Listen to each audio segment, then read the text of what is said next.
Hi, welcome to day 41 of Stay at Home with Stanley. Beautiful evening. So we thought we would do a little bit outside. It's nice weather. And we're going to start to teach Stanley to walk backwards. A little bit of a reverse. Useful for a little bit of back leg coordination like we were doing with our shaping our pivots on the little step. But also because later on I want him to start to walk forwards, walk backwards whenever he's following my leg. So here we go. So what I want him to do is, I'm going to start with some food in my hands. Good boy, well done. He's just decided my treat pouch is really exciting. Food in my hands. I'm going to mark him, click him, I'm going to do for this, for me as I kind of push my foot, the food towards his nose. Rather than sitting down, I want him to start to move backwards.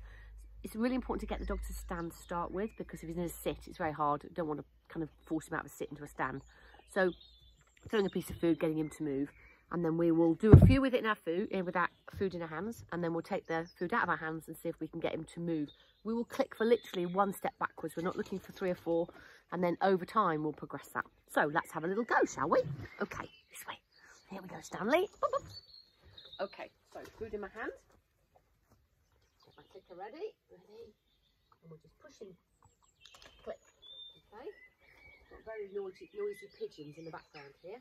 So, ready? Click as we move backwards. Click, and he moves backwards. So we're clicking and releasing at the same time. Okay, ready? So, that was nice. So I might see if we can get a couple more steps. Click. Okay, so this time I'm going to have the food in my clicker hand. Ooh, hey, he said I've got a freebie there. And I'm going to just do the same thing. Hand there. Lovely. It's actually easier with no food in your hands because they're not quite so muggy. Ready? Nice. Okay, so I've got 2 good steps. I'll see if I can get a bit more.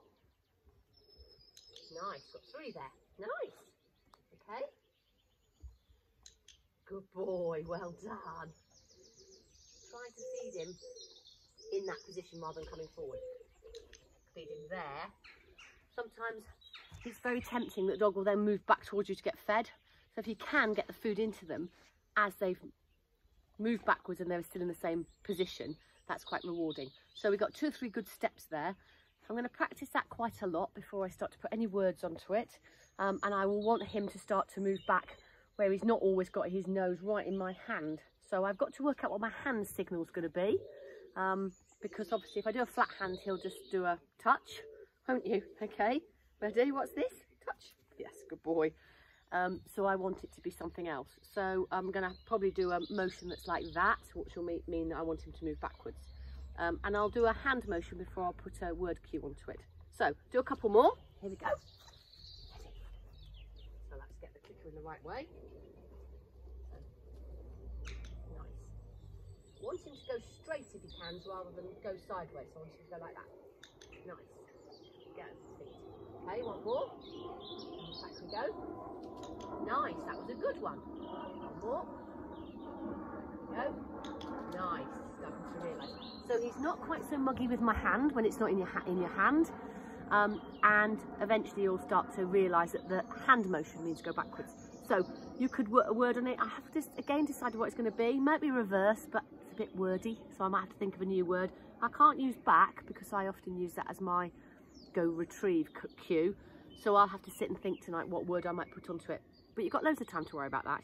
The most important thing is that the dog is moving backwards as you're moving, and I don't want my body to be doing the moving. I want the hand to be telling him I want him to go backwards, rather than my body almost pushing him backwards, if you see what I mean.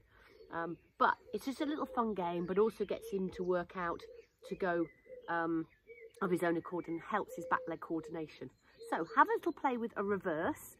Another really good tip for this is if a dog is struggling a little bit, or you want them to do it where they're going, like he's going a little bit veering off, I might make a little tunnel. So I might do it in a little narrow corridor in the house. Between one of my kitchen cabinets and my island is a good space because it's a bit narrower. Or I've used 2 chairs. So I'll have the dog standing between the 2 chairs, and then as he goes backwards, then the 2 chairs is kind of a guide for him not to kind of veer either way. So that's a little good tip to use. So on a lovely Sunday evening, yes, Stanley, lovely, we'll say goodbye, and hope that you have a bit of fun with reverse, and we'll come back with another game for tomorrow. Won't we, Stanley? Yes, we're going to do a pub quiz now, aren't we? Yes, we are. Have a great evening. All right, see you later. Bye.